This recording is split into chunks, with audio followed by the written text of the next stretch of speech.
back to Fund Your Future with DRS. Today we're continuing our talk about healthcare, and if you've ever thought about changing to a different health insurance plan, the time to do it is during open enrollment, which happens every fall. And in the studio today we have Dave from HCA, who's the program director of the PEB and SEB programs. Welcome, Dave. Hi, everyone. Great to be here. I'm really excited to help everyone understand a little bit more about the PEB and SEB programs. Yeah, just to start off with the basics, what does PEB and SEB stand for? The Public Employee Benefits Board and the School Employee Benefits Board, and those are two separate programs administered at the Healthcare Authority. The PEB program is generally for state employees, and that includes people at state agencies, higher education institutions, as well as a lot of local governments, cities, counties, municipalities, water districts, hospital districts, transportation districts, anything that has the word district in it, essentially can voluntarily join the PEB program. The PEB program also covers retirees from all sectors, which includes K-12 members. K-12 active employees are covered under the School Employee Benefits Board program. So our K-12 members who might be listening, you start your active employment in the SEB program, but when you retire, you transition to the PEB program. If you're somebody who's a state agency or a higher education employee, you start in the PEB program, and when you retire, you stay in the PEB program. Right. You might wonder, why is that? And that was because back in the early 90s, there was a bill that started to consolidate all of those public employees from all sectors into a single program. But then the legislation changed, and after the retiree consolidation happened, it took 30 years until the SEB program was made as a separate program. So that's a little bit of as to why there's that confusion. Yeah, so obviously we're here today to talk about how some of these premiums are increasing this fall during open enrollment for the health insurance plans. But to start off with the basics, what are some of the frequently asked questions that you get from retirees? Yeah, and I'll say we cover about 725,000 Washingtonians, and about 110,000 of them are retirees. Wow. That's both Medicare retirees, people who are eligible for Medicare, so age 65 or older, and then non-Medicare retirees, which refers to somebody who has retired but is not yet 65. So whatever age, but you've not yet qualified for Medicare is the way I say it. And from our retiree population, I'd say I get asked maybe three things on a regular basis. And so the first thing I want to reassure people about, if you're a retiree listening, is that UMP Classic Medicare is not closing. That there's no plan, there's no work or efforts to discontinue or close that plan. And so that's the number one reassurance or question that I'm getting from our retiree population.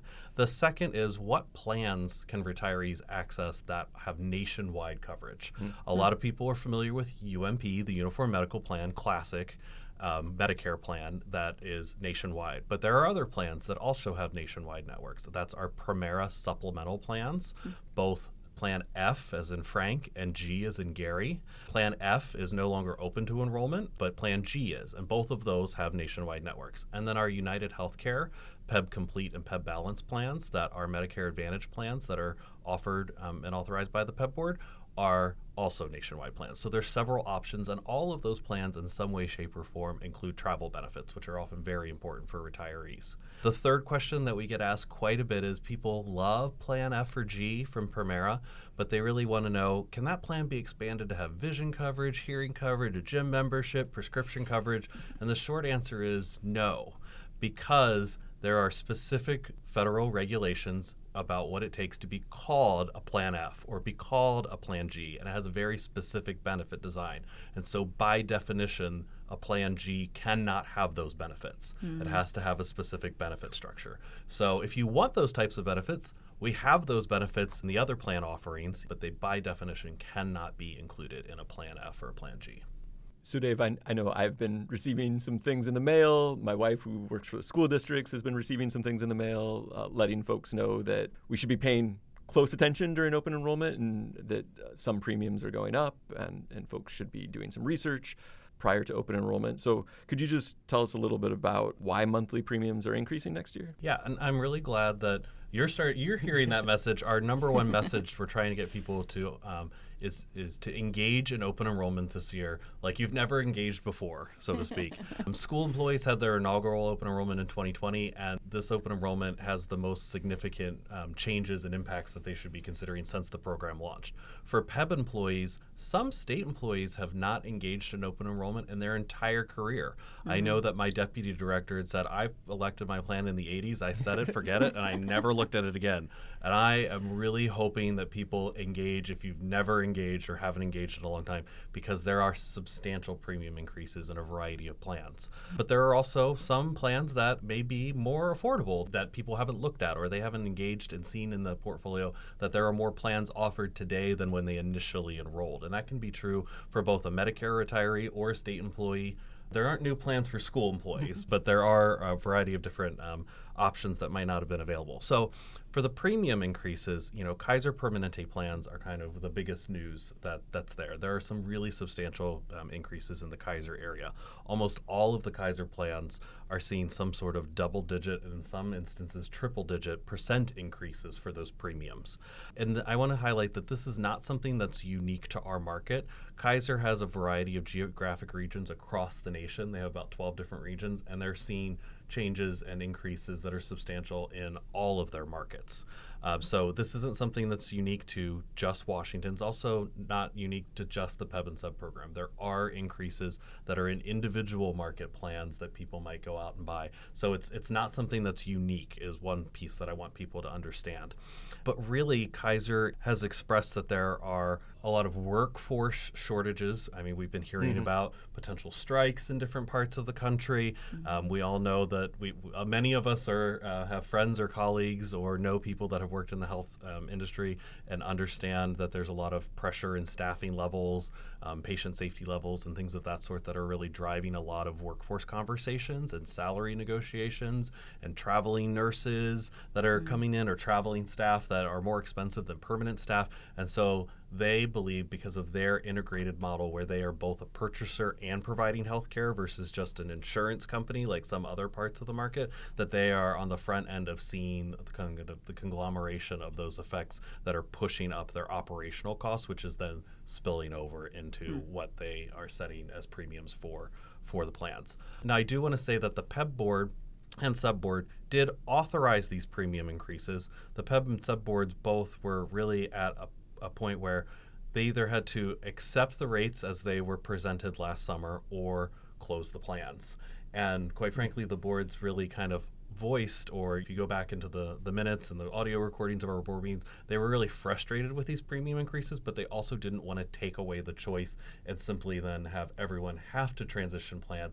There are people who are in various treatment courses of treatment, maybe for a cancer treatment or organ transplant, that there may be a high burden for that premium increase, but they really want to continue the care where they are right now.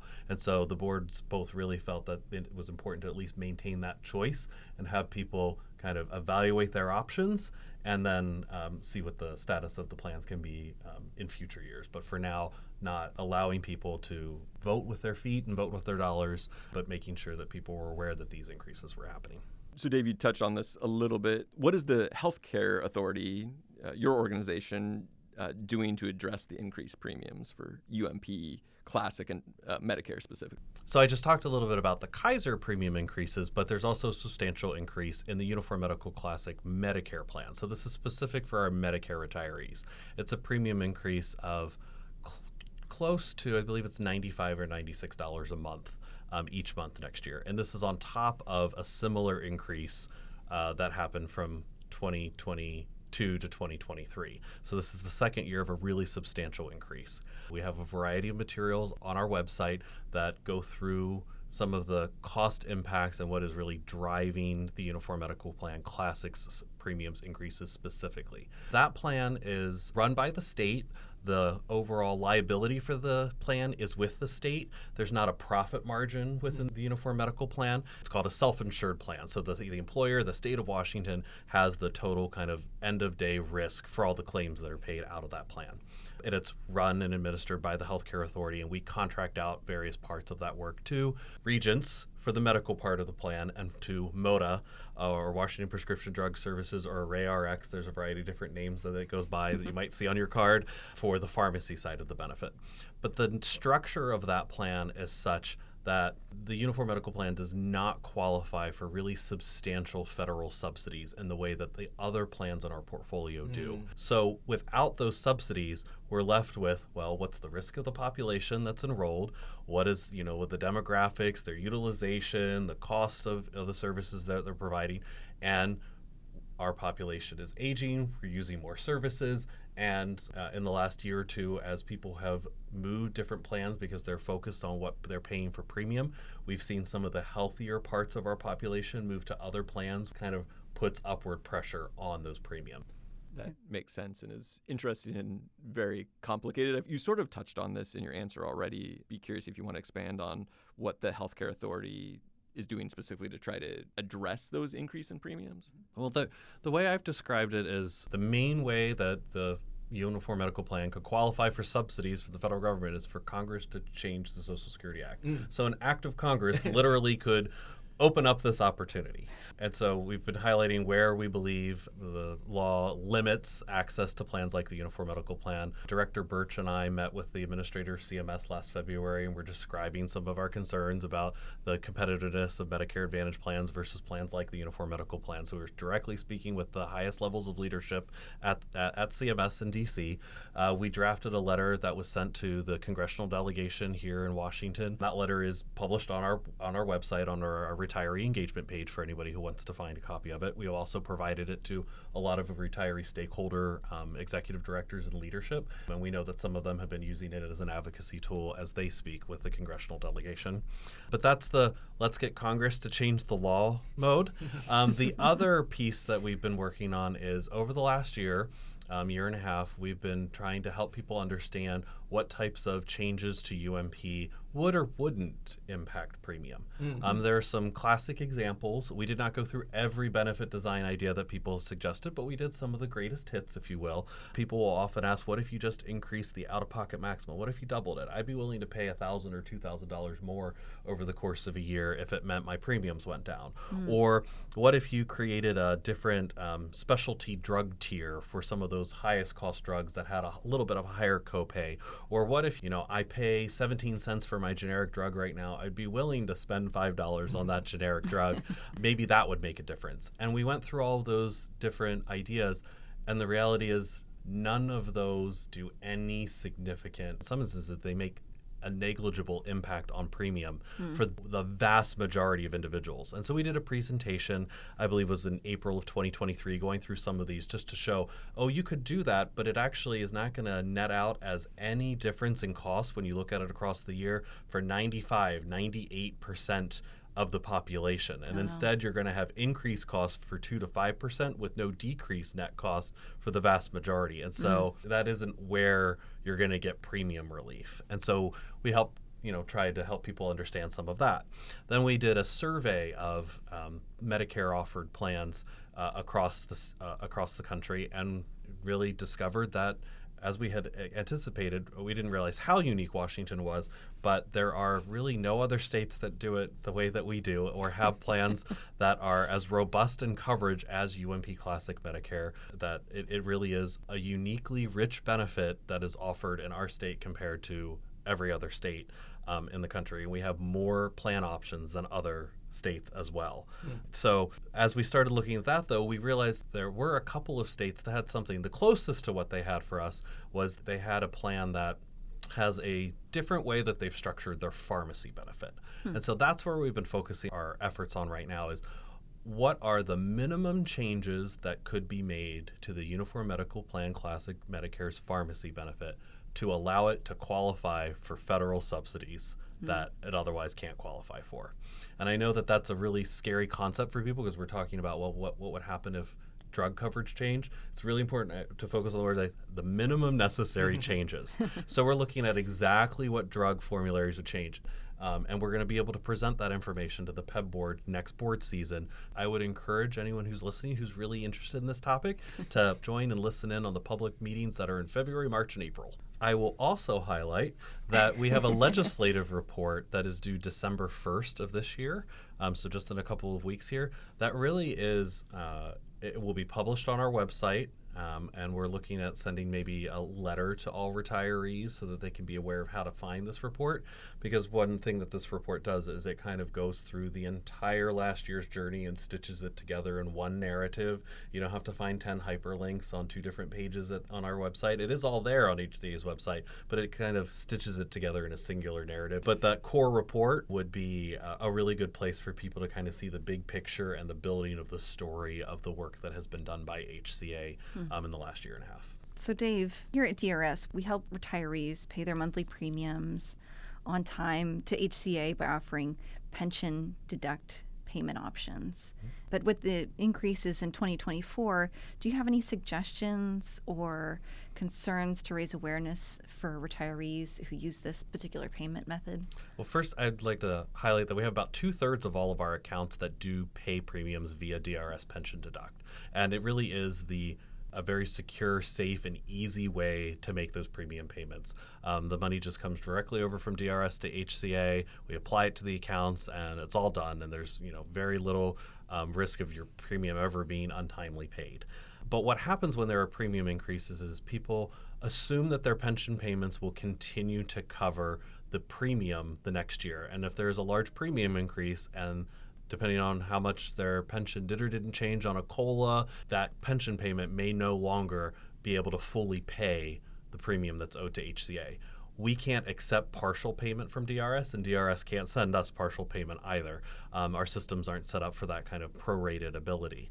So what happens is if somebody's pension payment doesn't cover the full premium, that payment mechanism is turned off on their account, and then the healthcare authority will eventually start invoicing the retiree. So what we really encourage people to do, and if you've looked at your recent newsletter, retirees, it's on page 8. I'll just highlight that. There's some information that reminds people to check your pension deductions and to kind of anticipate and look to see if you think you may no longer be able to use pension deduct. And alert HCA, call us, and tell us that you think that that's the situation that's going to happen so that we can get you on the proper invoicing cycle earlier rather than later. Eventually, the system will catch up, but if it's the long path, the unfortunate situation that happens is a retiree will get their first pension payment of the year. It'll be larger than they expect. They won't realize that their premium hasn't been paid, and when the first invoice comes from the healthcare authority, it'll actually be for 2 months premium instead of 1 month premium. Okay. And so we want to avoid that type of situation. So if you are someone who your pension payment that you get, your net payment that you're receiving from DRS is relatively small, you're more likely to have this situation happen to you. So with open enrollment in general, I guess for active employees and for retirees, what are the things that we all should consider when we're looking or the possibility of changing, medical insurance for next year? The first thing is to think about more of the total cost that you will pay over the year, not just the premium. A lot of people understandably focus on the premium. That's the amount that's going to come out of your paycheck or out of your account or out of your pension payment each month. But that premium is really not the only cost that you're going to have. If most of us are going to have some sort of engagement with the healthcare system during the year.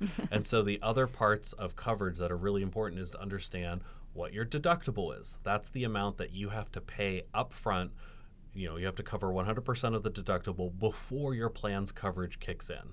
So if you have a deductible of $250, then you're going to pay that full $250 before you start getting a split of charges on services. And what I mean by a split on charges of services is, some plans have a co-payment model, a flat amount that you pay when you engage in services, and others have a co-insurance model, which is a percentage that you're going to pay on the bill, and the plan will pay one part of the percent, like maybe 80% of the bill, and you're going to pay 20%. That 80-20 coverage or that co-payment world doesn't exist until you've paid your deductible.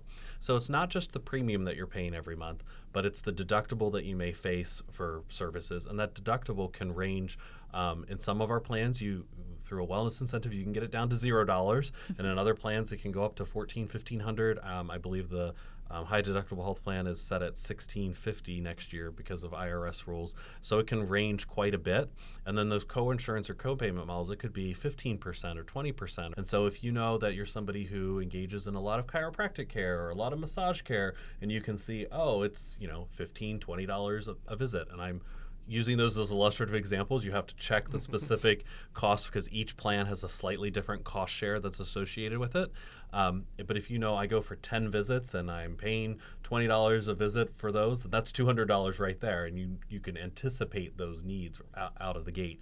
And you might want to pick a plan that has a slightly higher premium if it has a lower copay, because some people like to pay more upfront, other people like to wait till the point of services, but you really need to think about your premiums, your deductibles, and you really need to think about prescription drug costs. Mm-hmm. And you may need to look, especially if you're thinking of switching plans, you need to understand, is the drug I'm on today covered under the plan I want to go to? Mm-hmm. And really the best way to understand that is to call the new plan directly and understand and say, I'm on X drug. Is X drug covered by you? And you can tell them, I'm thinking of switching to your plan. They're going to be very engaged in wanting to help answer that question to the best of their ability, because they know that not understanding if your prescriptions you're on today are covered tomorrow would be a barrier for you ever considering switching to their plan. So they'll give you the honest answer, but they will engage with you on that. And it's something very important if you're on prescription drugs to make sure you understand what is going to be covered under the new plan and what those copays or cost shares are going to be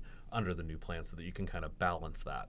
Yeah, I love the example you gave earlier, kind of paying attention to what those particular costs are. Like, you might be able to switch to a different plan where maybe you're paying $2 more for a particular prescription drug, but your premiums overall on an annual basis are like $6,000 less. Mm-hmm. And so it is important to go in and look at those figures and kind of see, like, okay, I could pay like a little bit more for these prescription drugs to get a lesser premium. Yeah, it's absolutely important to think about the net overall costs. Mm-hmm. I know it can be frustrating to go pick up a drug that you're used to paying, 25 cents for every 30 days, and now you're paying $5 for it. But if the plan that costs where you're paying $5 is $100 less in premium every month, you'd have to be picking up 20, 30 drugs a month for the $5 you're paying per drug to offset that annual premium savings that you have. So it's really important to think about that big picture, even though, yes, you might, under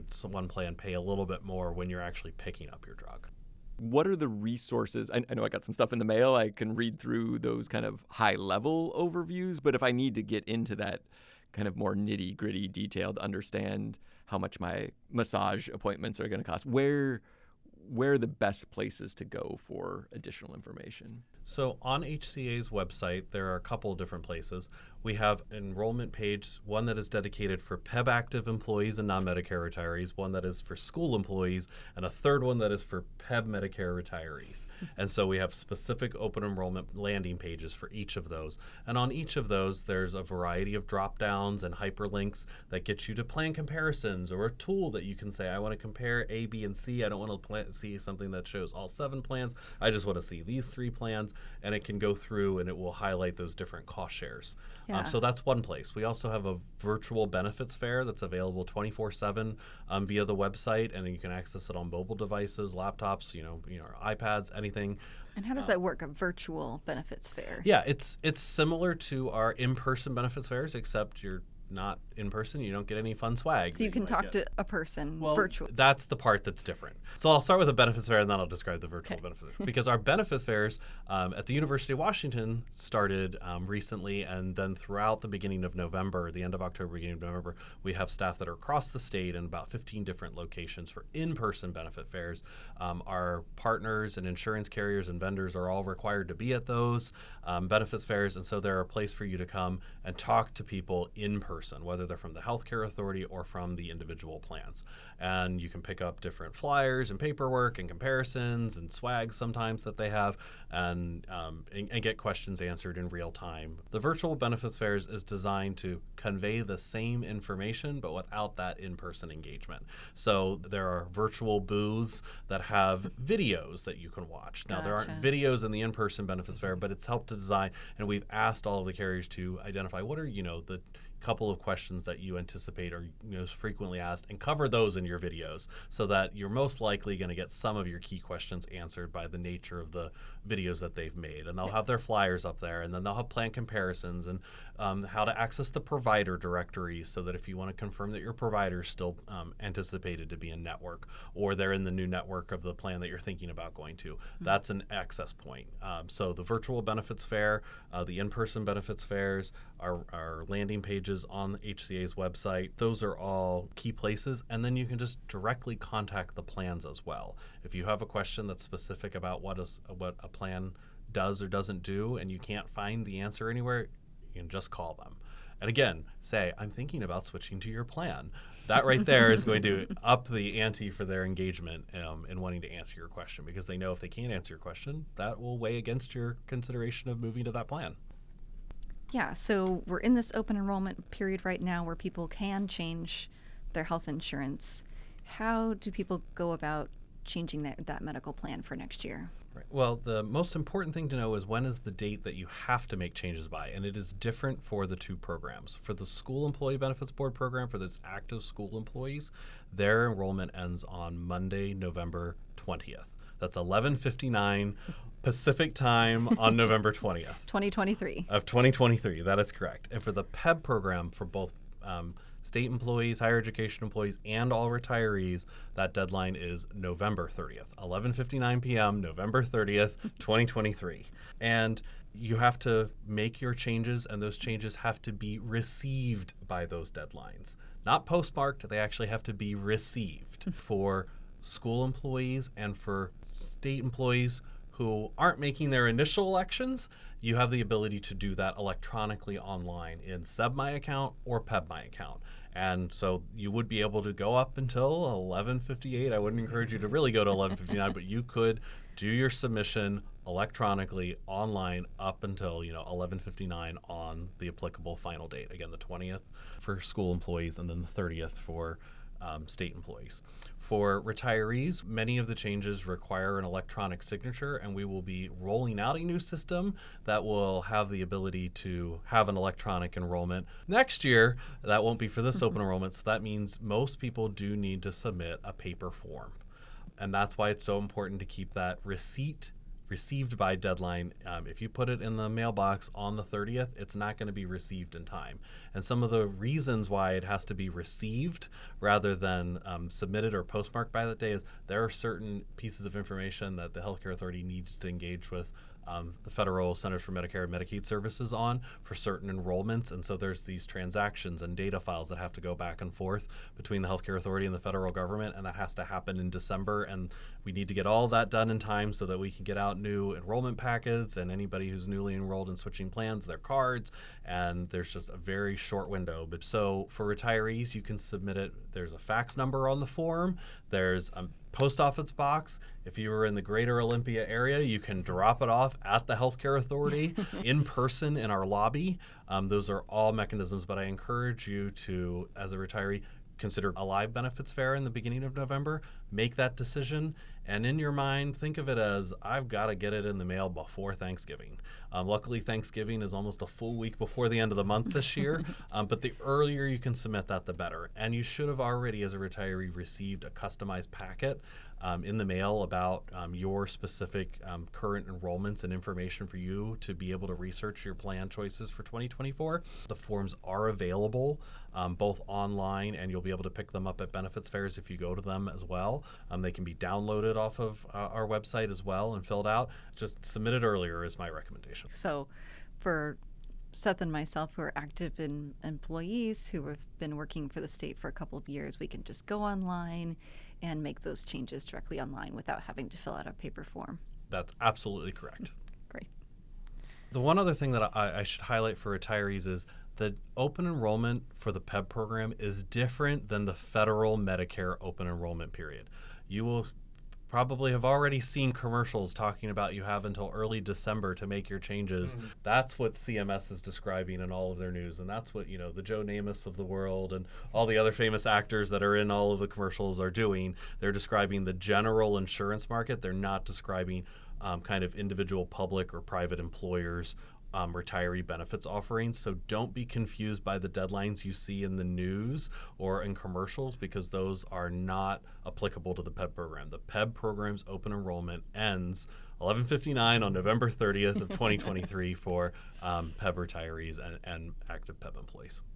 I really appreciate how much your office sends information in the mail. It reminds me that I need to look at something and gives me general information that I can then find additional resources on. But I'm curious what the best ways for both active employees and retirees to stay in the loop about healthcare related things going forward. You mentioned some websites, some accounts. I'm just curious if there are other places folks should be going. For kind of like the latest, greatest hot topics that are kind of anticipating upcoming future changes or policy discussions, it's actually the board meetings. We have separate public meetings of the PEB and SEB boards. January through July is board season, with the full rate development process in the public eye really in that June to July area. The broader policy conversations and potential changes in eligibility rules or some of the benefit design changes, that tends to be more in the spring. So if you go onto HCA's website, one of the best ways to do it is just type in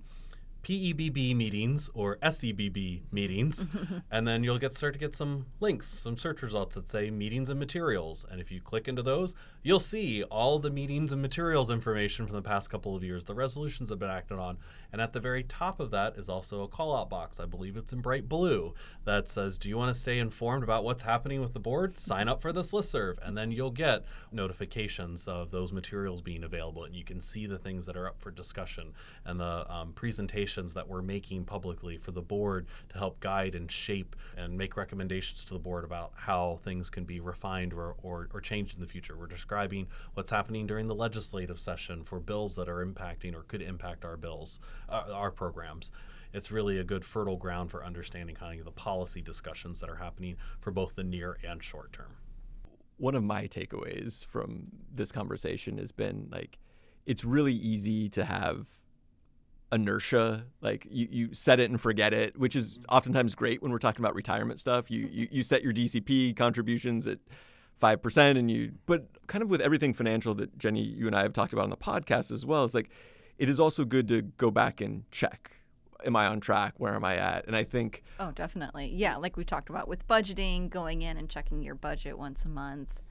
Yeah, and open enrollment is the exact right time to be doing that for your insurance coverage as well. And I've really appreciated the perspective of looking at the total cost of the services, the plan that you're in, not just the premium, not just the deductible, not just the cost of service, but all of those things put together and figure out how much did I spend, ideally how much did I spend last year, how much am I thinking about spending next year. I know when we had Kelsey from HCA on the podcast, she was talking about planning for having a child and understanding what that cost was going to be and what are the services that are covered. And I think those things are really important for everybody, no matter what stage they are in life.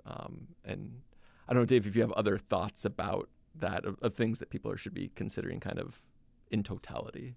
Well, I think it's just important to realize that and this isn't a judgment call, it's just kind of what the numbers show is as we get older, whatever age, we're going to use more services. Yeah. And so, people, it's natural for people to feel healthy today and then suddenly something's happening tomorrow. And so it's just really important to not underestimate, that as we go further in life and further in retirement, we're going to have healthcare expenses. Tomorrow's expenses are going to be greater than they were last year.